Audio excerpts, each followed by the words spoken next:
Hello, hi friends. In this video, I am going to discuss about the Java control statements. And also, it is known as control flow in Java. Firstly, we have to know about how the compiler executes the Java code.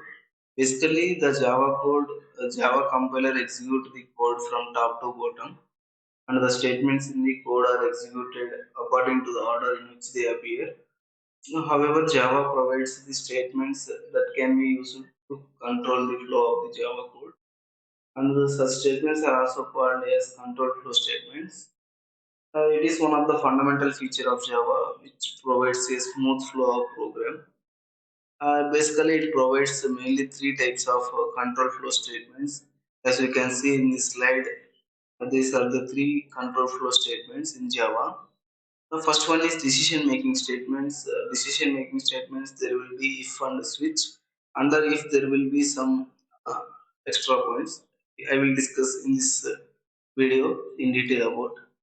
Uh, Later, the loop statements and the gem statements. As the video goes too long, so that's why I am planning to do this video for this decision making statements. For I will make this entire video for this one only. Later, I will make another video for this one. Okay. First, let me go to the next slide in order to explain about the decision making statements. Okay. Yeah. As the name suggests, decision making statements means decide which statement to execute and when decision. Basically, the name itself it says decision means you have to decide which statement to execute. So, in order to execute that statement, the Boolean expression has to be satisfied. For example, here we can see that if of condition, if the condition is the Boolean value, it may be true or false. If the condition is true, then it goes to the loop inside the if block. If condition is false, then it will exit or terminate from that if block. It does not enter into the if block. Next, if else statements. In if else statements, it is same as if, but extra there will be else block. If condition is true, then it goes to the if. If condition is false, then it goes to the else block and execute the statements in the else block. In the manner it works. And next, let me go to yeah else if statements. First, we have discussed about if statement, then else statement, then else if statement.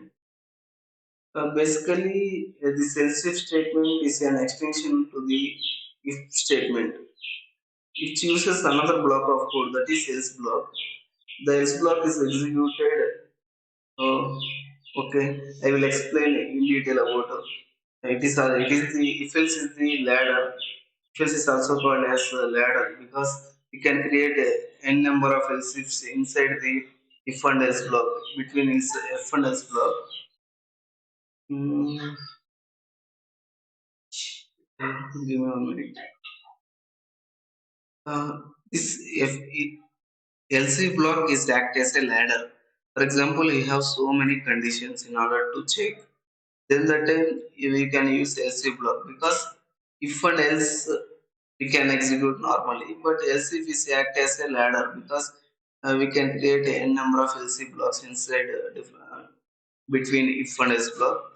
Whenever the condition matches, it will execute that particular statement. For example, in this statement, first it will check the if condition. If it is true, then it will goes to the inside the block. Then it won't goes to another blocks. If the condition is false, then it goes to the else if block and it checks the condition. And if the condition is true, then it goes to the statement 2. Otherwise, it goes to the else block.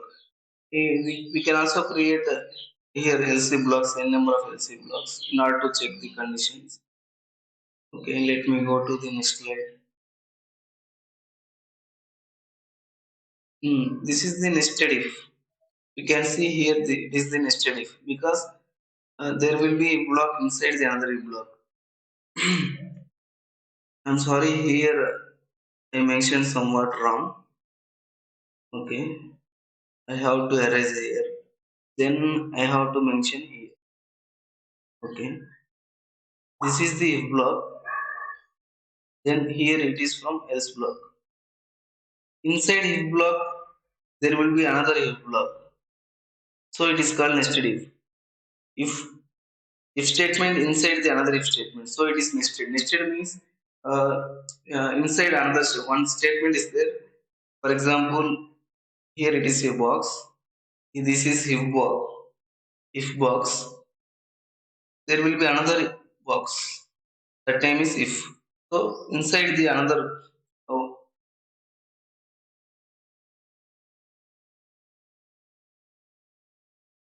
you can say in nested if statement is the can contain a if or if else statement inside another if or else if statement.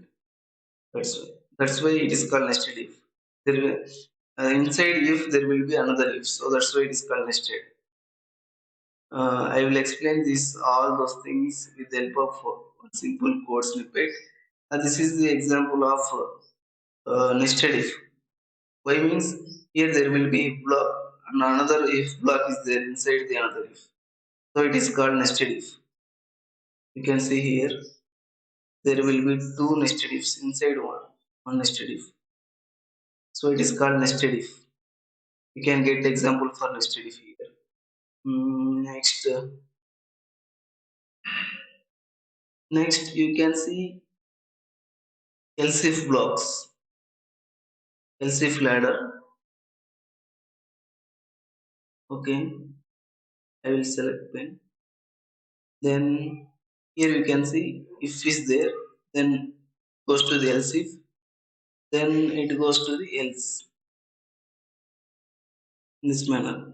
If else if else, if else if next else. This is the else if example.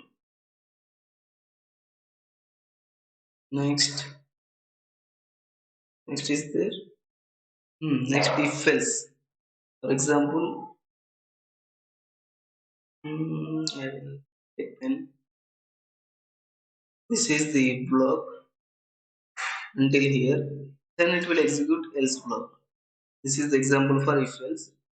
For normal simple if, simple statement if, this is only you can see anything. For example, it is the if block, only single if statement.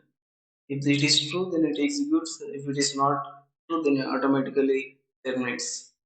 You can see each for each and every statement. If I explain example, then the video goes too long. So that's why I minimize in order to make all the statements in this single code snippet. Okay, let me go to the next statement. It is the important statement. That is the switch statement.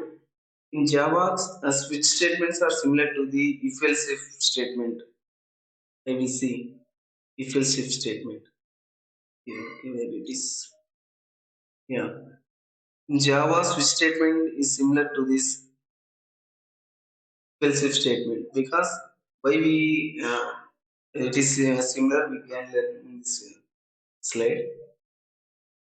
Okay. Yeah. The switch statement contains multiple blocks of code and called cases, and a single case is executed based on a variable which is being switched. The switch statement is easier to use instead of if-else if statements. This is also called enhances the readability of the program. For example, in I will explain in detail. Don't worry. Okay. Here, not here.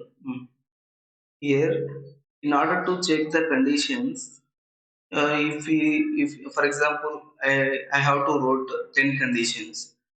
Then by using else if statement, we have to write at least 10 statements inside this one. So it takes so much time and the code length also so much. So that's why in order to reduce the readability of the program, in order to reduce the readability of the program, we can use the switch statement. Let me see how the switch statements works. Okay. Yeah. First switch of expression means whatever the expression that is matches, then it goes to the inside this loops. Then it checks the value. Case is the case variable be int or anything. will check the value. If the statement expression and the value matches, then it goes to the statement. Afterwards, it's break. It is our it is our own wish. We if we want to break, we can break. If we need not to break, then it is no need.